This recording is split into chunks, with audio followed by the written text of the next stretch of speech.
Okay, so in the last segment we talked about David Hume's argument that you should never believe that a miracle's occurred on the basis of testimony. Lots of ways you could challenge Hume's argument. One way you could challenge it, you could challenge his definition of a miracle. You could say he's got that wrong. But I think there's a really another interesting way to challenge the argument.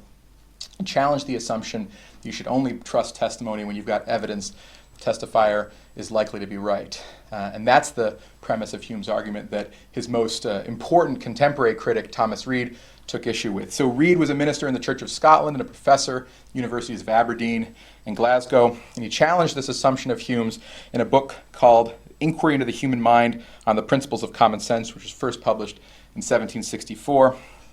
And the challenge comes in a section that Reid entitled, Of the Analogy Between Perception and the Credit We Give Human Testimony. So Reid argued that trusting testimony is just like trusting your senses, trusting what you see around you. So believing something on the basis of what someone else says is just like believing something on the basis of seeing it with your own eyes, Reid thought. So here's the interesting thing. We don't only trust our senses when we've got evidence that they're likely to be right. Hume and Reid, one of the sort of few things they agreed on was that we don't have any kind of good evidence that our senses are likely to be right.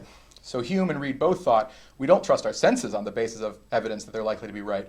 So what Reid's going to challenge is Hume's assumption that we should only trust testimony on the basis of evidence that the testifier is likely to be right.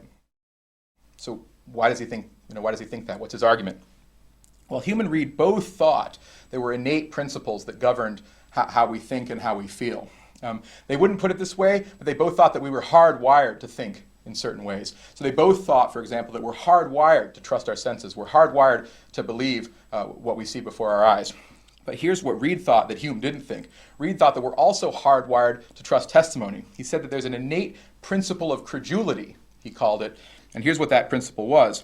It's a disposition to confide in the veracity of others and to believe what they tell us.